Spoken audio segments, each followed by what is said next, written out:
Neste vídeo de Arquivo X, veremos a teoria sobre a origem da humanidade através dos Anunnakis. Os Anunnakis, literalmente, filhos de Anu, cujo significado pode ser entendido como descendência da realeza, são um grupo de divindades sumérias, acádias e babilônicas. Há teorias que apresentam os Anunnakis como sendo descendentes de Anu, ou An, o deus sumério do céu, e sua consorte, a deusa Terra.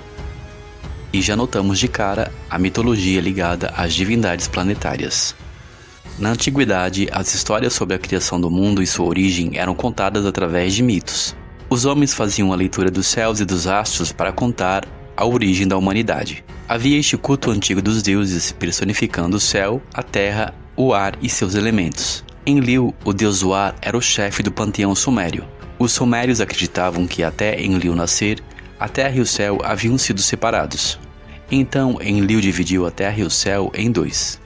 Veja que a maioria dos mitos sobre os deuses nas culturas mais antigas mudam a sua roupagem, mas são os mesmos. Urano era o deus do céu e Gaia, Saturno, a deusa da terra. Isso porque a terra tem forte ligação com Saturno, na figura da deusa Astarte, que personificava a mãe fálica castradora, pois ela manda Saturno, Cronos, castrar o seu pai Urano. Bom, mas sobre a origem da raça humana a partir dos Anunnaki, é uma teoria da conspiração que se assemelha à origem dos homens a partir dos alienígenas. Essa teoria é sustentada pelo livro que se tornou documentário chamado Chariots of Gods, Carruagem dos Deuses, que na sua versão em português é chamada Eram os Deuses Astronautas? É um livro escrito em 1968 pelo suíço Erich von Däniken, em que o autor teoriza a possibilidade das antigas civilizações terem tido contato com seres extraterrestres. Biblicamente, essa situação hipoteticamente parece válida, no que diz respeito aos Néfilins, do qual as escrituras afirmam que os sentinelas, anjos observadores, achando as mulheres da terra muito belas, tomaram-as para si como esposas, gerando os gigantes. Esses gigantes são chamados de Néfilins. No livro de Gênesis diz que esses seres gerados pelos anjos com as mulheres da terra eram os varões valentes da antiguidade, os heróis e homens de fama, homens fortes e com grande estatura. Porém, esses seres teriam sido exterminados no grande dilúvio, pois Deus não aprovou a mudança do DNA associado a uma vida de pecado. Assim, ele reduziu o tempo de vida do homem na terra. Apesar de muitas pessoas atribuírem a origem da raça humana em Adão e Eva, há muitas lacunas não respondidas, como teriam surgido muitas raças apenas a partir de dois casais. Neste caso, surgem as teorias para explicar a influência de outros seres intervindo na raça humana, sejam eles aliens, anjos ou demônios. Nisso entra também a teoria em que Eva teria copulado com a serpente, gerando Caim, fazendo surgir uma raça paralela à parte da descendência de Adão. Mesmo após o dilúvio que exterminou os gigantes, há relato que seres de grande estatura ainda existiam na Terra, como o gigante Golias, por exemplo. A Suméria, de onde surgiram a mitologia dos Anunnakis, floresceu na Mesopotâmia, hoje o Iraque moderno, onde é citado na Bíblia que antigamente estava localizado o Jardim do Éden. Os sumérios criaram uma civilização avançada com seu próprio sistema de linguagem e escrita elaboradas, arquitetura, artes, astronomia e matemática.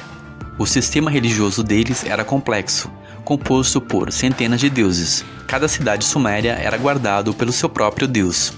Na própria Babilônia havia um deus para cada mês do ano. E o chamado Etemenanque, conhecido hoje como a Torre de Babel, era uma plataforma para levar às alturas esses deuses, sendo assim chamado o Portão para Deus, ou Portal para Deus. A criação da Terra conforme as tabuletas sumérias começa assim. Quando na altura o céu não foi nomeado e a terra por baixo ainda não tinha nome, o primitivo Apsu que o gerou e o caos Tiamat, a mãe de ambos, as suas águas estavam misturadas.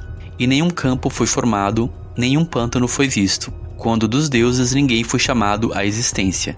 e nenhum tinha nome, e nenhum destino foi ordenado. Então foram criados os deuses no meio do céu. Lamu e Lahamu foram convocados a existir.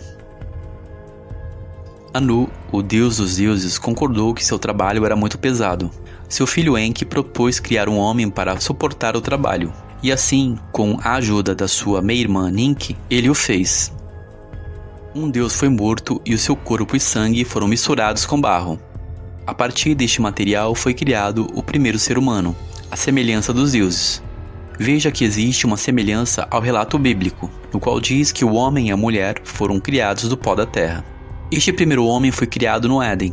No épico de Gilgamesh, o Éden é mencionado como um jardim dos deuses, e está localizado em um lugar na Mesopotâmia entre os rios Tigre e Éufrates, conforme é citado na própria escritura bíblica.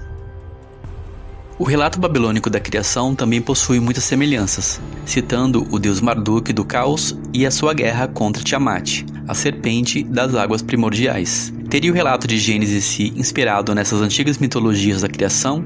Teriam ela uma harmonia em expressar uma verdade comum entre todas as culturas antigas, de forma mitificada? Eis a questão. Zacarias Sitchin é outro autor de livros que defendia uma explicação alternativa para a origem da humanidade.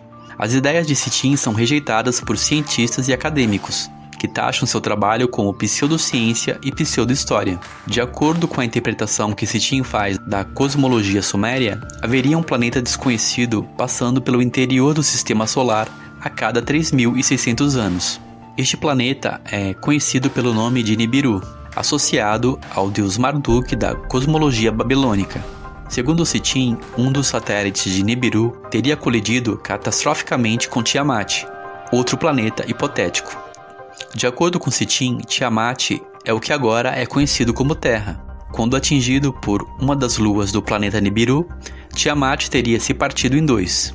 Numa segunda passagem, o próprio Nibiru teria atingido um dos fragmentos e a metade de Tiamat teria se tornado um cinturão de asteroides, o que se tornou o atual planeta Terra. De acordo com Sitchin, Nibiru era o lar de uma raça extraterrestre e humanoide, tecnologicamente avançada, chamada de Anunnaki no mito sumério, e que para ele seriam os chamados Néfilins da Bíblia. Ele afirma que eles chegaram à Terra pela primeira vez provavelmente há 450 mil anos atrás, em busca de minérios, especialmente o ouro que descobriram e extraíram na África. Esses deuses eram militares e pesquisadores da expedição colonial de Nibiru ao planeta Terra. Sitchin diz que os Anunnaki geraram o Homo sapiens através de uma engenharia genética para serem escravos e trabalhar nas minas de ouro, e isto através do cruzamento dos genes extraterrestres com os do Homo erectus. Ele afirma que inscrições antigas relatam que a civilização humana da Suméria, na Mesopotâmia, foi estabelecida sob a orientação desses deuses, e a monarquia humana foi instalada a fim de prover intermediários entre a humanidade e os Anunnaki. Um grande shalom a todos, um forte abraço e até mais.